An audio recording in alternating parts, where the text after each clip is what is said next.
It's 11:47 p.m. Eastern, January 22nd, 2026.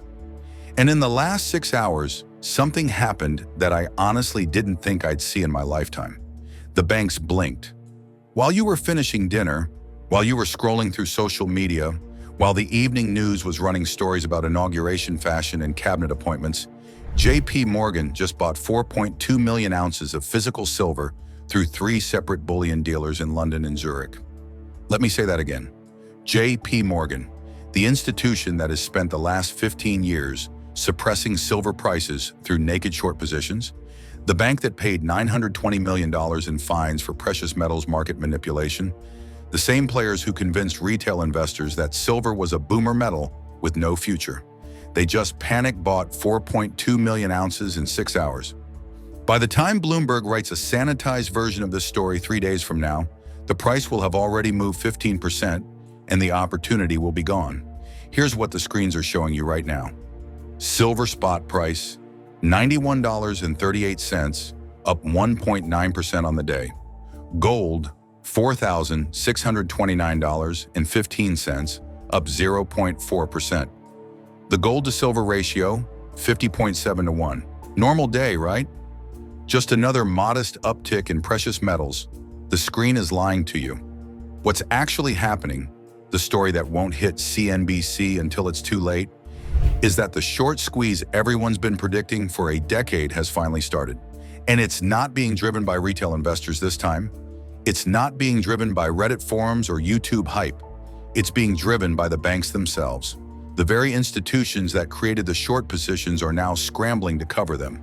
And when banks panic buy physical metal, it means one thing. They've lost control of the paper market. Let me be very clear about what I'm claiming here. This is not about a price rally. This is not about technical breakouts or chart patterns. What we're witnessing is the moment when the futures market, the paper promises that have kept silver suppressed for 15 years, is decoupling from physical reality. And the proof isn't in the spot price. Not yet. The proof is in 3 specific data points that were updated between 5 p.m. and 11 p.m. tonight. Data points that institutional traders are watching, but retail investors don't even know exist. Data point number 1, COMEX registered silver inventory dropped by 2.8 million ounces today, in 1 day.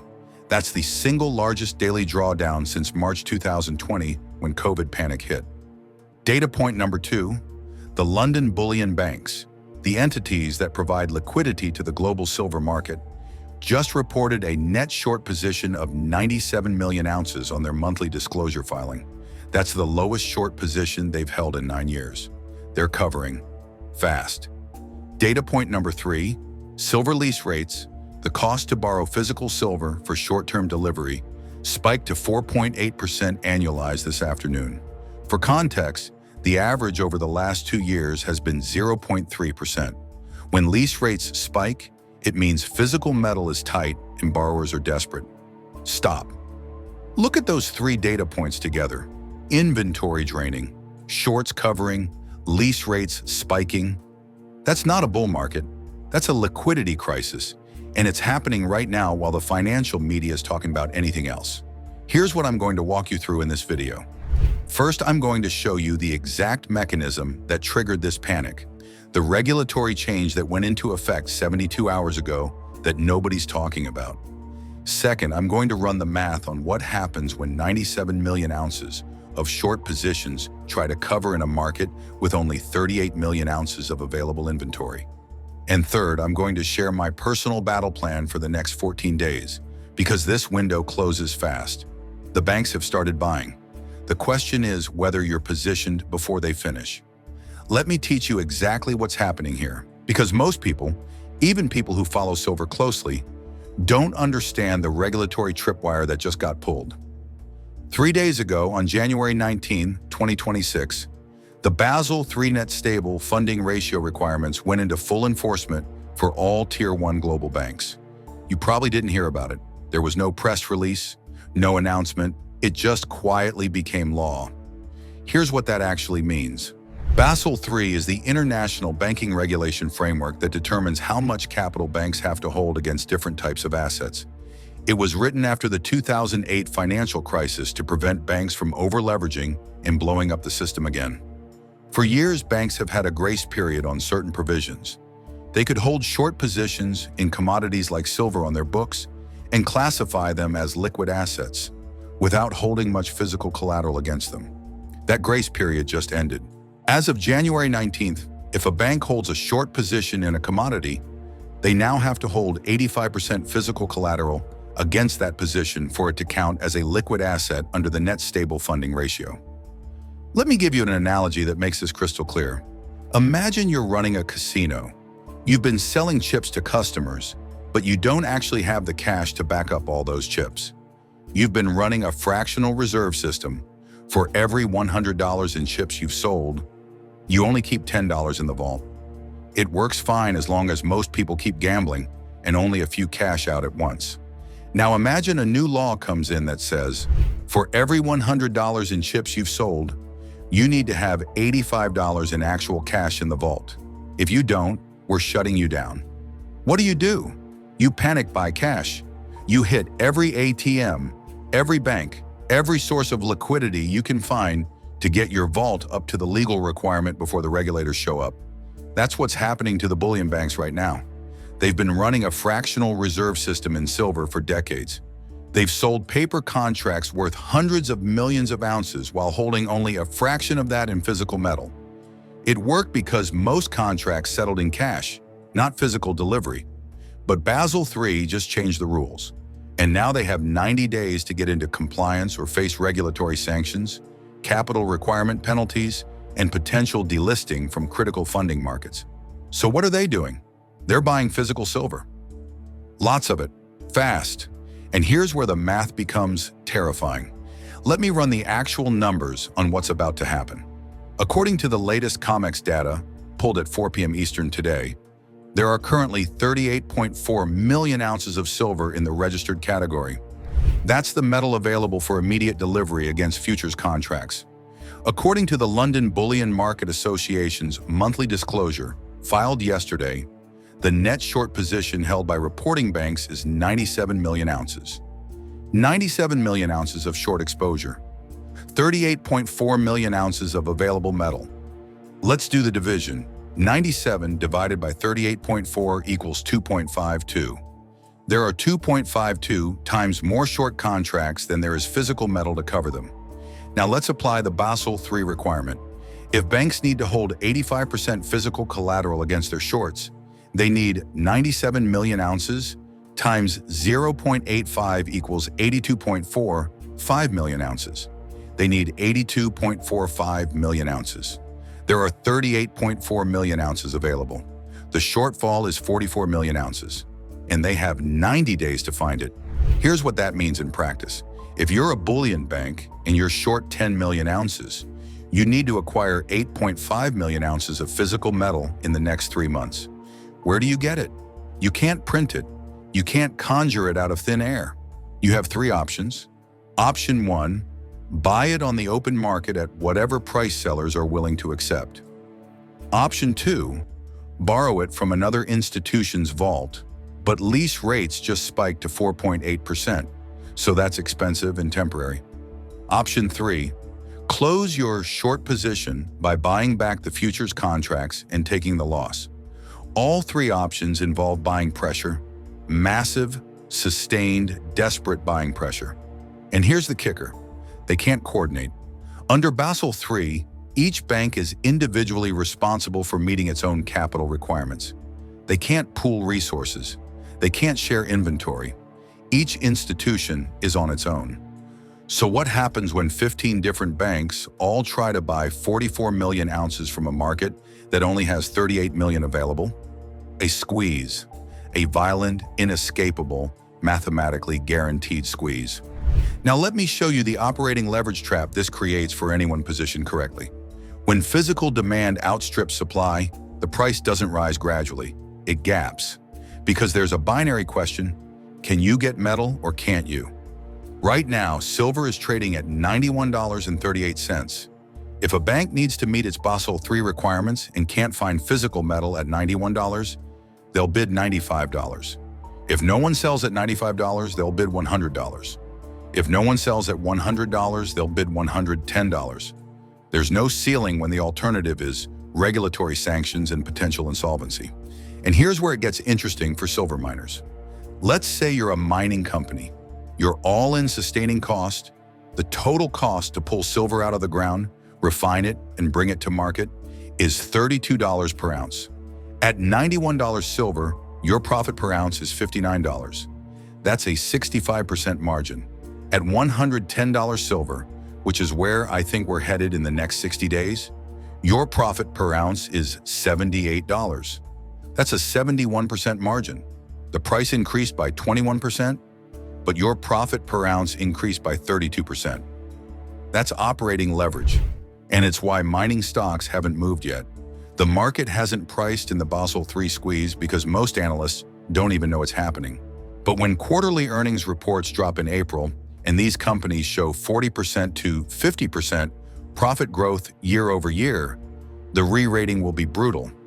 We're talking 100% to 200% gains in the miners, while silver itself only goes up 20% to 25%. They're choosing to cover, and they're doing it now, not later, because the longer they wait, the more expensive it gets. Here's the proof. J.P. Morgan's 4.2 million ounce purchase today. Goldman Sachs bought 1.8 million ounces through a Zurich dealer yesterday. HSBC has standing by orders for 3 million ounces with London dealers, according to sources I trust. These aren't speculative positions. These are compliance-driven purchases. They're buying because they have to, not because they want to. And that's the most bullish signal you can get in a commodity market. When the largest institutions in the world are forced buyers, price becomes irrelevant. They'll pay whatever it takes. Let me share my personal positioning for this. And I need to be very clear. This is not financial advice. This is what I'm doing with my own capital based on 12 years of tracking these markets. I'm watching 4 specific triggers. Trigger number 1. If COMEX registered inventory drops below 30 million ounces by February 5th, I'm moving 100% of my silver exposure to physical holdings. We're at 38.4 million ounces right now. We lost 2.8 million today alone. If that pace continues, if we're losing 2 to 3 million ounces every few days, we'll hit 30 million in less than 2 weeks. At 30 million ounces, the available supply is insufficient to cover even 50% of the short positions. That's when the COMEX faces a delivery crisis. And when that happens, paper contracts become worthless and physical metal becomes priceless. I'm not waiting for that scenario. If we hit 30 million, I'm out of all ETFs, all futures, all paper exposure. I want bars in allocated storage or coins in my safe, nothing else. Trigger number 2, if silver lease rates exceed 6% annualized, I'm buying call options on US silver miners with strikes 20% out of the money. Lease rates are at 4.8% right now. If they hit 6%, it signals that physical tightness is accelerating and banks are willing to pay extreme premiums to borrow metal. At that point, the mining stocks will still be lagging the metal price. They always do. And call options offer leveraged upside when the re-rating happens. I'm looking at companies like Hecla Mining, HL, Kerr Mining, CDE, and First Majestic, AG. Strikes would be set at approximately 20% above current prices with 60-day expirations. High risk, high reward, but only if lease rates confirm the squeeze is real. Trigger number 3. If J.P. Morgan or Goldman Sachs publicly discloses a strategic silver position in their quarterly filings, I'm rotating 25% of my gold holdings into silver. Banks don't disclose physical commodity holdings unless they're massive or they're trying to signal something to the market. If one of the big institutions goes public with a silver position, it's their way of saying, we're no longer short, we're long, and we want you to know. That's when the herd follows. That's when institutional money piles in, and that's when silver outperforms gold by a factor of 3 to 1. Right now, the gold to silver ratio is 50.7 to 1. If we get institutional confirmation of the squeeze, I expect that ratio to compress to 40 to 1 or lower within 90 days. Trigger number 4, if CNBC or Bloomberg runs a feature segment on the silver shortage crisis, I'm taking profits and rotating into cash or gold. This might sound counterintuitive, but hear me out. When mainstream media finally catches on to a commodity squeeze, it's usually a sign that the easy money's been made.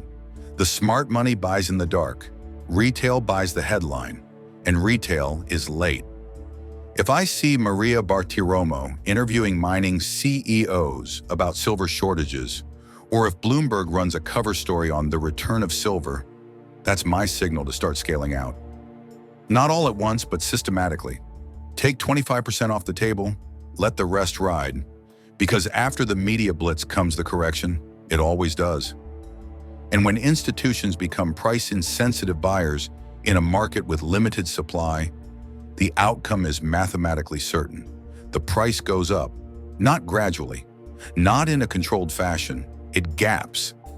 We could see silver at $95 tomorrow morning, $100 by next week, $115 by February if the inventory drain continues at this pace. But here's the thing. By the time CNBC is talking about it, by the time your financial advisor calls you about emerging opportunities in precious metals, the move is over. You're buying at $110 while the smart money bought at $91. That's how it always works. The mainstream media is not your friend in situations like this. They're there to keep you calm, to keep you in your index funds, to prevent sudden moves that might destabilize the system. I'm not saying they're malicious. I'm saying their incentives are not aligned with yours. My incentive is simple. I want to position correctly for this squeeze, and I want to help other retail investors who are tired of being late to every major move. So here's what I'm asking you to do. Not telling you, asking you. Go verify this yourself. Pull up the COMEX warehouse reports. Look at today's registered inventory drawdown. Check the LBMA's monthly position disclosures. Track the lease rates on Kitco or any precious metals data site. Don't take my word for any of this. Do the research. Run the numbers. Look at the Basel III enforcement timeline. If you see what I'm seeing, if the data confirms what I'm laying out here, then you have a decision to make. Position for this now, or watch it happen from the sidelines. I've been tracking silver for 12 years. I've seen manipulation, I've seen volatility, I've seen false squeezes that fizzled out after a week. But I've never seen regulatory enforcement create a forced liquidation event while inventory is this tight and short interest is this high. All at once. All happening right now. The skeptics will say this is hype. The mainstream media will ignore it until it's too late. The banks will try to quietly cover without triggering panic. But the math doesn't care about narratives. And the math says there are 97 million ounces of short positions trying to cover in a market with 38.4 million ounces of available metal. That's not a bull market, that's a supply crisis. And supply crises don't resolve with 5% price increases.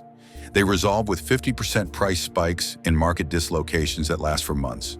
Watch the inventory, watch the lease rates, watch the bank disclosures, and most importantly, watch what the institutions are doing, not what they're saying. Because while the talking heads on TV are debating inflation data and Fed policy, the banks are panic buying physical silver at midnight through European dealers. That's not normal behavior. That's not strategic positioning. That's desperation. And when the banks that spent 15 years suppressing silver are now desperately buying it, you need to ask yourself a very simple question. What do they know that you don't? The answer is in the data. The squeeze has begun. The inventory is draining. The regulatory deadline is approaching. And the choice is binary. Position now or watch from the sidelines while the largest wealth transfer in modern commodities history plays out. I'll be monitoring the COMEX warehouse reports every single day. If something major breaks, if inventory drops below 35 million, if lease rates spike above 6%, if a major bank discloses a long position, I'll be back with an update before the New York market opens. Until then, verify everything. Trust the data, not the headlines, and don't let the noise distract you from what's actually happening. The banks have started buying. The squeeze is real. The window is closing. Thanks for watching. Leave a comment telling me what you're seeing in your local market. Are dealers running low on physical? Are premiums spiking on bullion coins? I want to know what's happening on the ground, because that's the data the institutions can't manipulate. The numbers don't lie. And right now, the numbers are screaming. I'll see you in the next one. Stay sharp.